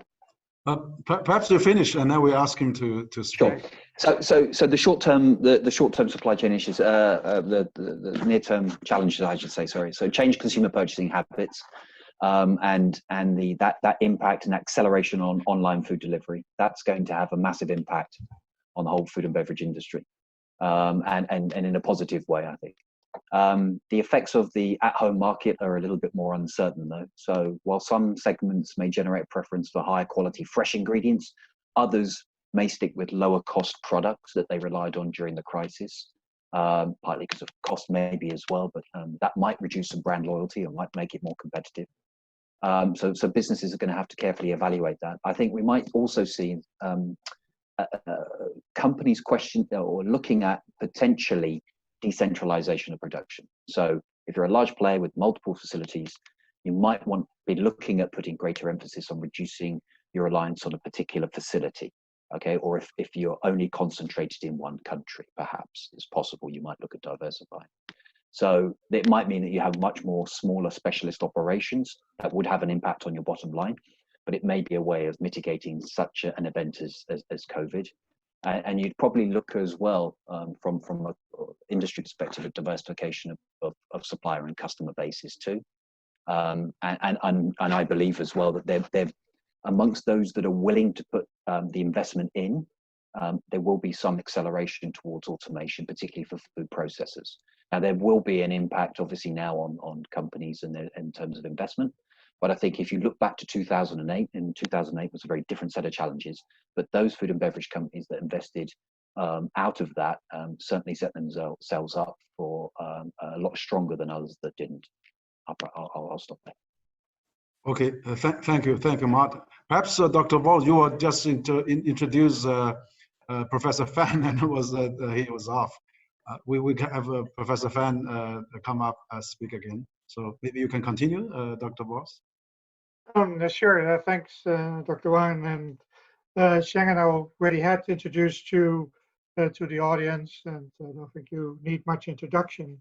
I guess having heard from the various speakers, we get a sense of those huge challenges and maybe some feelings of pessimism, how bad this could become, but also some optimism that maybe this crisis could be leveraged to also push for more resilience, not just more resilient supply chains moving forward, but also to address the major challenges that food systems were already facing before COVID-19.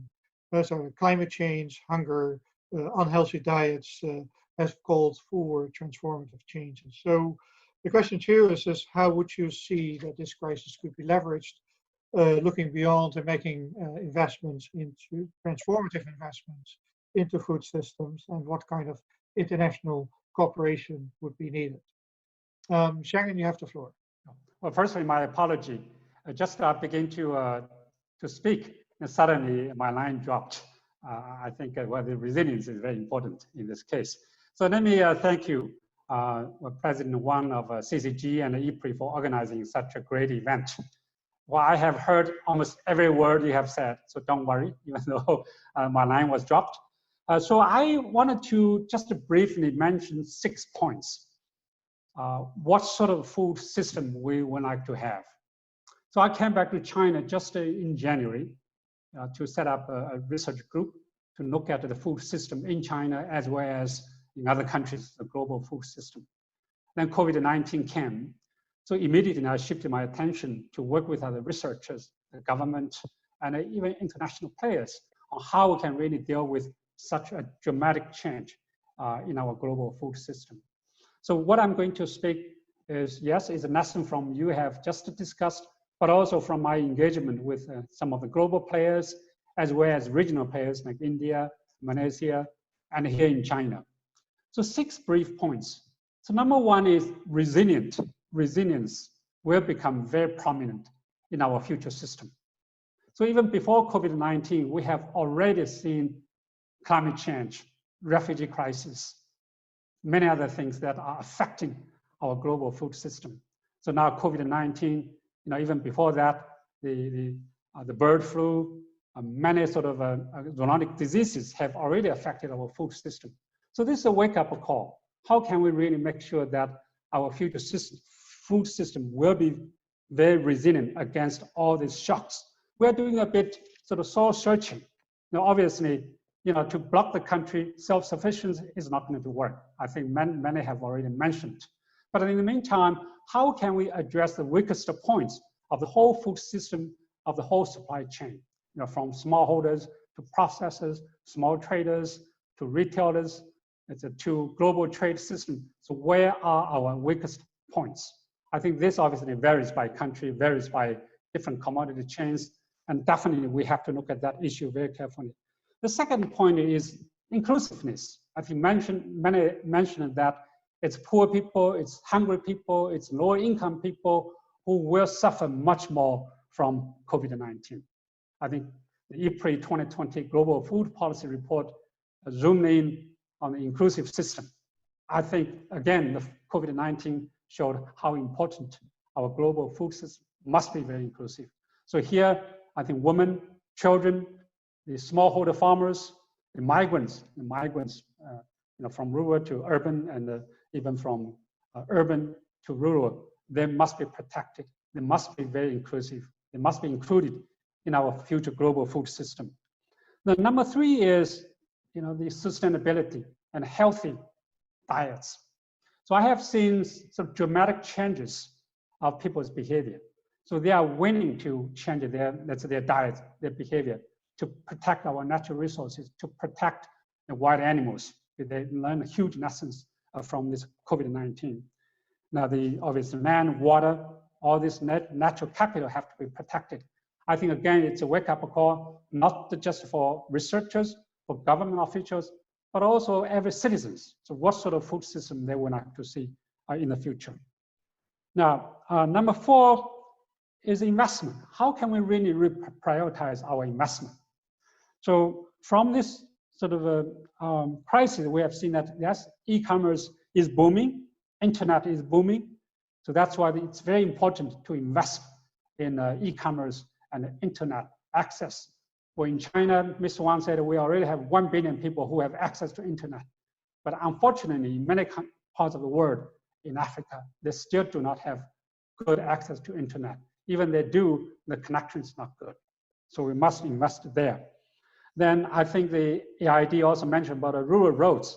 It is the place where they do not have access to rural roads, they suffer more, much more from COVID-19. Then R&D, the agriculture research investment. I think in the future, our research investment must lead to multiple wins. So not just the yield enhancement, not just the yield increase, but also the resilience. For example, the newer varieties must be able to, let's say, tolerate drought, floods, heat waves, and so on. But now, obviously, diseases. I think this sort of multiple win technologies must be pursued in the future. So that's number 4. The number 5 is institutions. We have also seen a lot of innovations in institutions to deal with COVID-19. Here in China, in India, and in Africa. So one particular case is a point-to-point delivery, a point-to-point contract. Yeah, we used to talk about the contract farming between farmers and let's say companies. But now it's a contract farming, a contract between communities, farming communities and consuming communities in urban centers. Here in Beijing, I have seen every morning the trucks come to from certain villages to serve the whole village. So that sort of point-to-point delivery will be one of the innovations we will see in the future. And this will obviously affect the global supply chains. The global supply chains, particularly this multinational companies, still have a role to play. But how can really adapt to this new normal will be very critical. Then moving up, to global level, national level, and provincial level. So the global level, we still need evidence and data, particularly in food and agriculture area. So to avoid being politicized, we can learn a lot of lessons from health side. I think even in food and agriculture, to connect timely data from the micro level to share with everybody will be very critical to, let's say, to take action. Then, let's say, in the climate change area, there is a platform called Intergovernmental Agency for Climate Change. So in agriculture food area, can we set up a similar platform, let's say, Intergovernmental Agency on food systems? So we can really bring data evidence together, avoid being politicized, to pursue some of the common goals we all have. Then moving down to the province, China has this called provincial governors, the grain or bag policy, the mayor's vegetable or meat basket policy. So can we move down the responsibility to local government to make sure that they can help to protect the poor and hungry people during crisis? Then obviously down to community level, I already mentioned. Now the number 6 point is the global coordination and the collaboration. Again, I think unfortunately the world is very much divided, one versus another. I think in the food and agriculture area, there are some good news, like G20. G20, the first time the ministers of agriculture came together very quickly to come up with a declaration without even meeting face to face. So I really appreciated that effort. So G20 countries represent probably 80%, 90% of the global economy, global food and agriculture production. If they come up some of the declarations, not to use export bans, to help the poor, to make sure that the value chain continue to work, I think this is a very big deal. Then global institutions like WHO, WTO, FAO, CGIAR, they also come together to form some sort of a working group to connect the data, share the information. So I do see some sort of encourage movement from there. Then we must do more to make sure that we can coordinate, we can collaborate to avoid some of the crises poverty we can avoid. If we don't do it, we will see some of the humanitarian crises probably we have never seen for years. So thank you very much. Okay, thank you, Professor Fan, for your very practical and very stimulating 6-point recommendations, ideas, and very inspiring. That really we should look beyond this crisis. And so those interventions will be really useful, and I think that your comments are really relevant. I don't know if our colleagues or panelists are here. On last round of question, do any of you still have any response or feedback?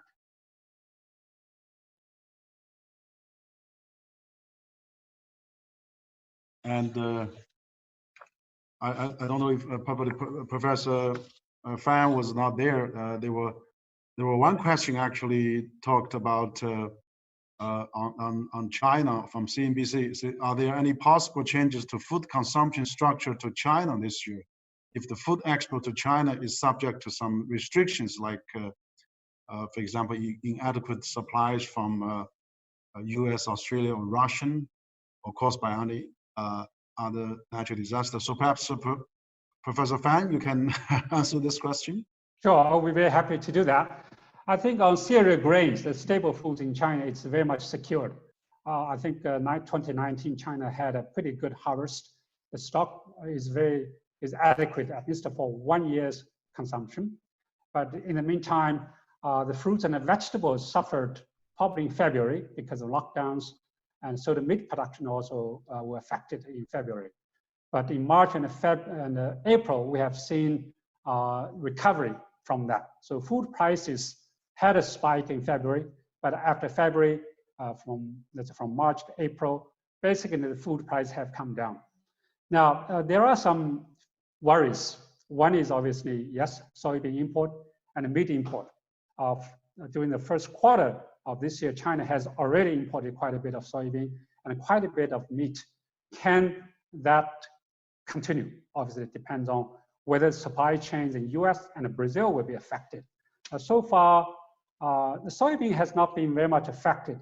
It's more on meat. As you know, some of the meat processing factories in US have been closed down because of the infections within the factories, the workers, the migrant workers, and so on. So what will be the Chinese strategy? Whether can they change their consumption, let's say, composition? I think they will.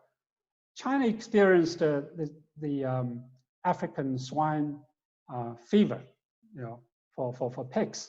So in 2019, the pork production went down quite a bit. The pork prices also went up quite a bit.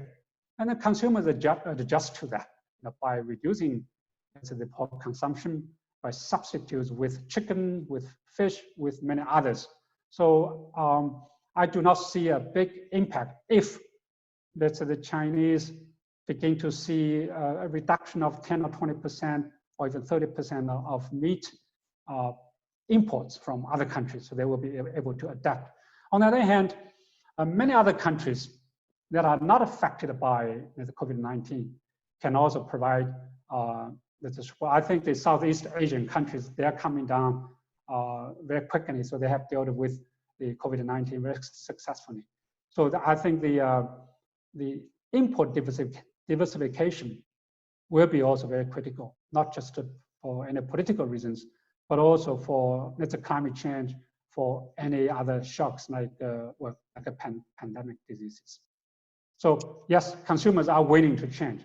And in the longer term, I do think that consumers will think about fresh meat consumption, will think about protecting natural resources, and health, absolutely. Because as you know, many people who are affected by COVID-19 or the severity of affection from that disease is because of so-called non-communicable diseases, whether it's diabetes, heart disease, and so on. And these are related to the diets. So they maybe eat too much meat or not too much fruits, vegetables. So that will have impact on people's diet and their consumption structure. Thank you. Over. Okay. Thank you, Professor Fan. And I know there's one question was addressing regarding the agri-sector, rely immigrants, and especially seasonal migrant labor. What we can learn from current labor shortages and that caused by travel shutdown. I don't know if Giuseppe or Clary want to address that. Or... Thanks, Henry. I won't repeat myself because I've already listed a long set of measures that different governments have put in place in order to overcome the loss of the manpower as a result of restrictive measures. But something that I wanted to mention in this regard is that there are a number of different tools and cooperation approaches that different governments can look at as a result of the signing and adoption by the UN General Assembly of the Global Compact for Safe, Orderly, and Regular Migration in December 2018.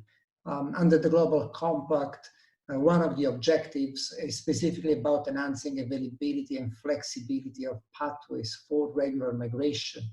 And to realize this commitment, governments are provided a number of different actions available that implies cooperations between and among countries, and that includes developing flexible but right-based labor mobility schemes for migrants, including temporary, seasonal, circular programs in areas of labor shortages, but by providing flexible, convertible, and non-discriminatory visa and permit options. But to do that is essential to promote then effective skills matching based on good analysis on the local labor market, on good identification of skill gaps, definition of required skill profiles, and also evaluation of effectiveness of various labor migration policies, so that market-responsive contractual labor mobility through regular pathways are in place.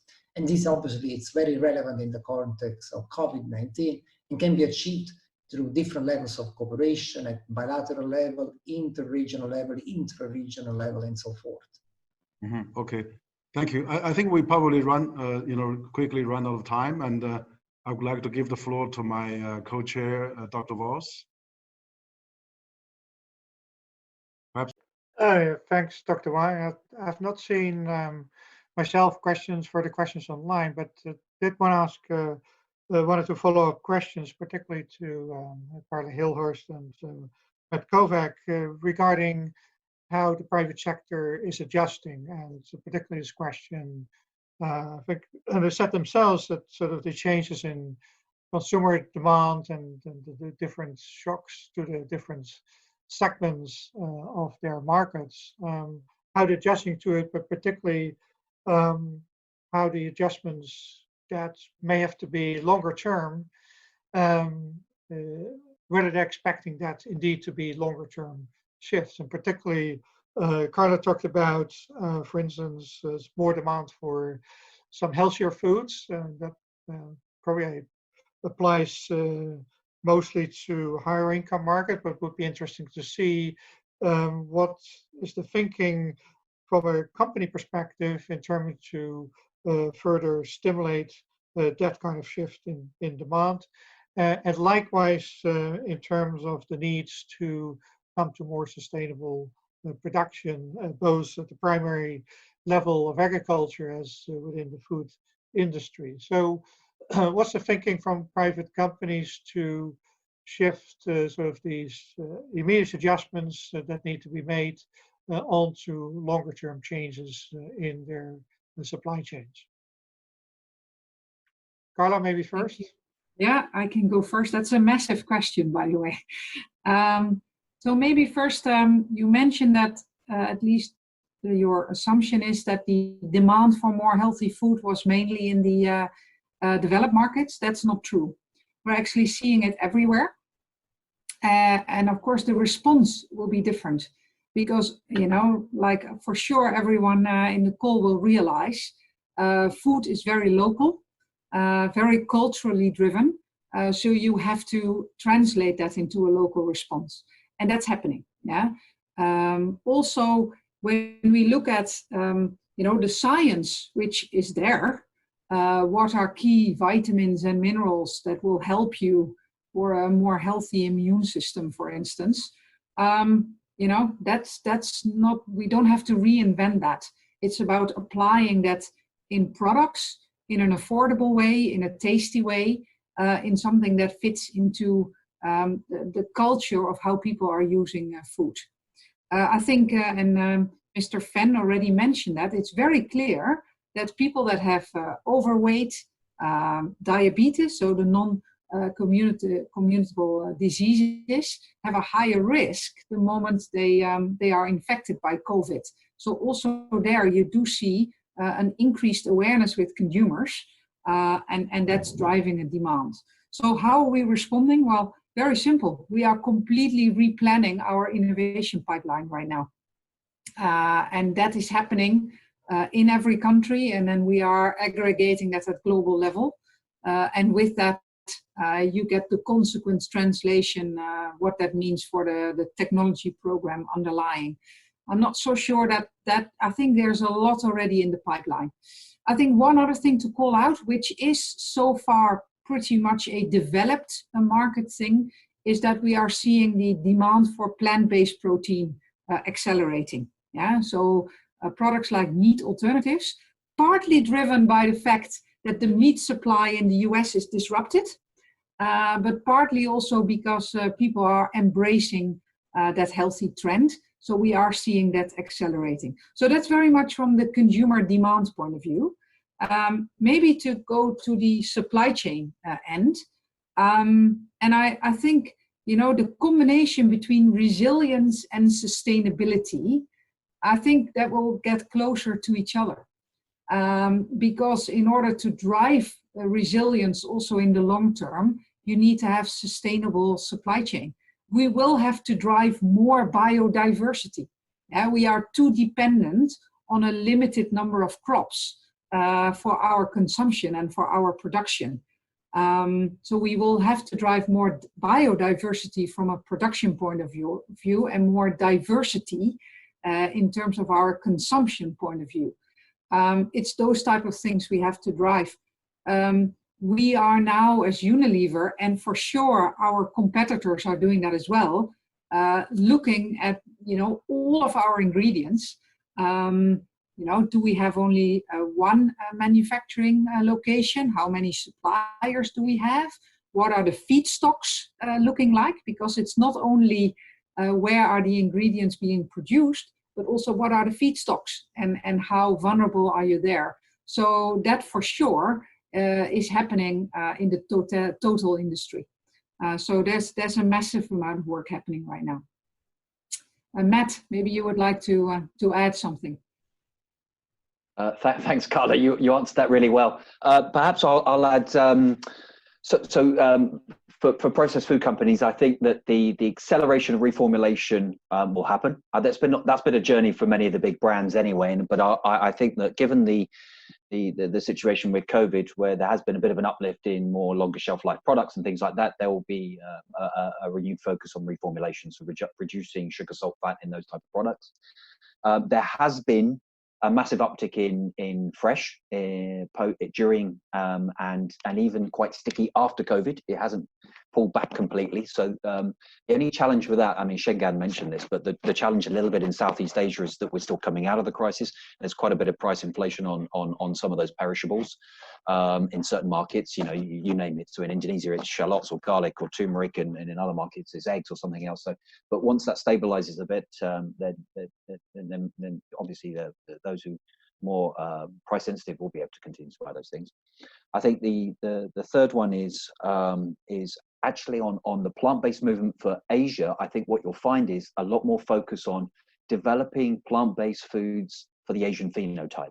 So what we've seen in the West, in North America and Europe, is the iconic burger or some other products like that. What you'll see now is slightly different products that are much more localized, and that's already happening in China, in Greater China, and also in some parts of Southeast Asia like Singapore as well. So you'll see that, but you'll also see that biodiversification. So looking at different types of plants and proteins, and how you can create those foods for Asia. That will be something quite interesting.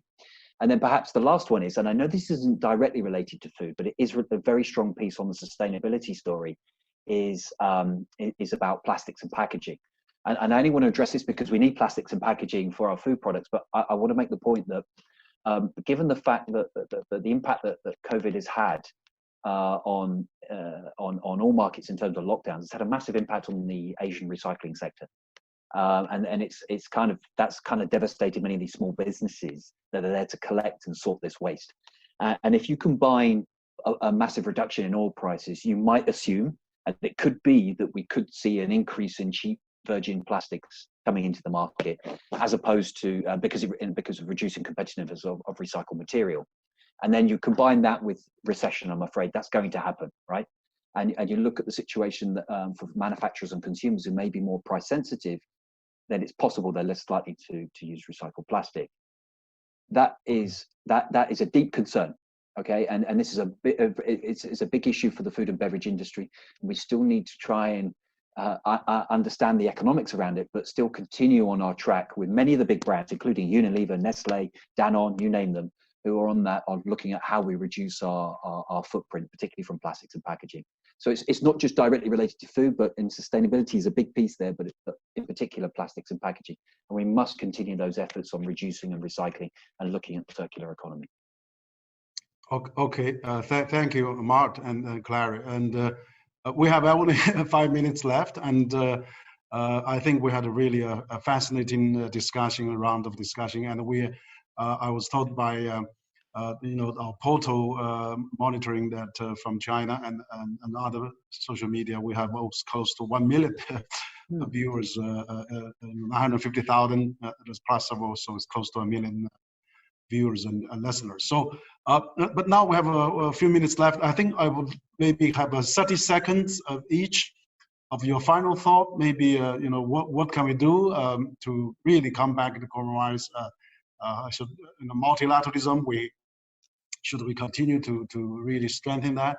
So maybe just 30 seconds of each that we have your final thought, and so we'll conclude this. Perhaps since we have several international organizations, we have scholars, think tanks. I will have Clary. You speak first to have your final thought, please. 30 seconds. Yeah, I think my final word would be, first of all, thank you very much for the discussion. I think it was very interesting to see the different perspective. But I'll be very quick. I think my final point really is going to be on sustainability. And, I think that's going to be, the keywords and how we're going to drive, our economy, not only the food sector, but the whole economy towards more sustainability. And again, I will repeat what I said. There's no country that can do that alone. We really need to work together on this one. Okay, thank you very much. Thank you, Clary. And Sir Danny Alexander from AIB, yes, your final word.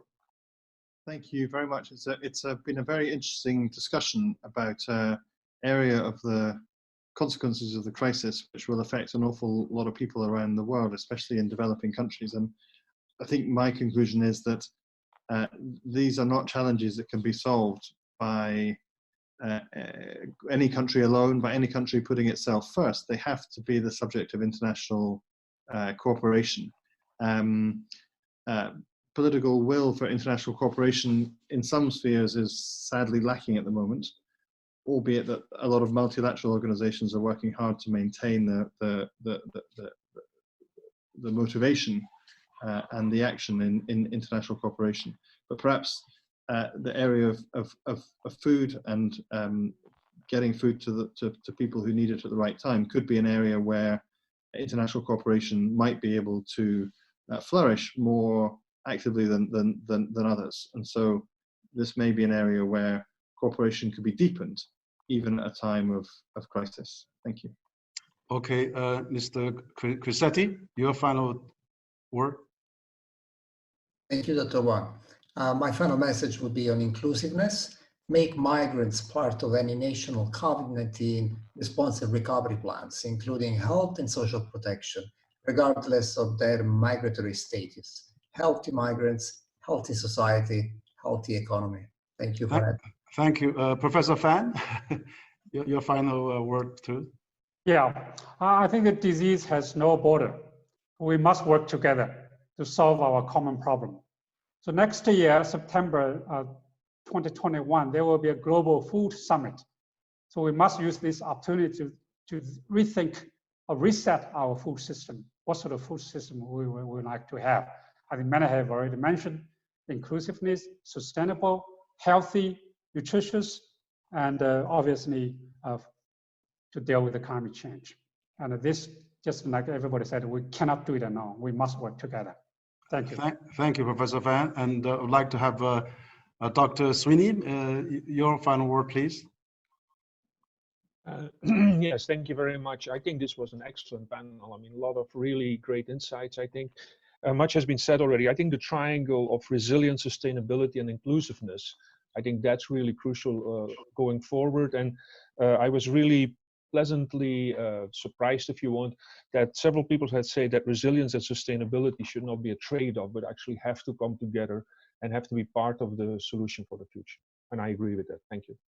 Thank you, Dr. Sweeney. And Professor Clare, you maybe have a final sentence from Clary from Unilever. Yes, Clare. Yeah, thank you. I think most has been said, to be honest. So I will try not to repeat it. I think this, I really like what Mr. Swinnen is calling out, the triangle between resilience, sustainability and inclusiveness. And maybe to just add one thing, let's not fall into the trap that resilience is the same as localization. Mm-hmm. So I think that's a key one to call out. Thank you. Matt, your final sentence. Yeah, thank you. I would just say that a fractured world will make solving global problems much, much harder. And those global problems are agriculture, food, and associated sustainability issues with it. Thank you, Matt. And now I would like to invite our co-chair, Dr. Voss, your final summary. Yes. First of all, thanks to everybody for this great discussion. I think good insights, and also if there's one consensus, is that we need a lot more international cooperation, and it's more needed than ever. And at the same time, we live in a world where that seems to be farther off than it was before. So let's hopefully this discussion and with the million people online that can help convince our leaders to come together and to address not just this crisis together, but also look ahead moving forward. And let me close by thanking the Center for China and Globalization for helping this set up. This was a great discussion. Back to you, Dr. Wang. Okay, thank you, Dr. Voss. So I've almost come to the end of our live webinar in China, being viewed almost by 1 million people here in China and internationally. And we have a fascinating discussion. I think this is a really important topic that we brought to the attention of the multilateral organizations, private sectors, think tanks, but most of all, we brought also to the public domain that we really have to come to some kind of urgency fighting this, food, agriculture, and also the poverty and the recession, and also the fallout. Like Clary said, there's 300 million people going to be losing jobs because of this coronavirus. We could imagine how many more will be impacted in poorer countries and least developing countries. So this is going to be really a wake-up call, and I think it's really urgent for the international community, like us together, to safeguard collective efforts, to seek wisdom, to really encourage more multilateralism, to collaborate together with all efforts with international organizations, private sectors, academia, think tanks, and everybody. So I think this is a really concerted effort, and we are very pleased to have this fascinating discussion. And I think that this is a beginning, and we hope to continue this kind of a very insightful and stimulating and policy, provoking dialogue. So I really want to thank all of you again, particularly our partner IFI internationally. So I would like to once again thank Rob Voice, Director, International Food Policy Research Institute, and also Dr. Yu Sweeney, Director General, International Food Policy Research Institute, and also Sir Danny Alexander, Vice President and Corporate Secretary, Asian Infrastructure Investment Bank, and Carla Hillhurst, Executive Vice President, R&D of Unilever, and Mart Covet, Executive Director, Food Industry Asia, and also Giuseppe Cuccetti, the Chief of Mission to PRC of the International Organization of Migration of UN, and also Kari Kurteli Modra, Director, Country Office for China and Mongolia International Labor Organization, and of course, last least but not least, Professor Fan Xingen, the Chair Professor at the China Agricultural University, and myself, Wang Huiyao, President of China of Center of China Globalization. I would like to thank all of you. Spend all the morning, all the evening, and also our viewers, our 1 million viewers, for taking part in this live webinar. I want to thank you all very much. So we hope to see you again. Thank you so much.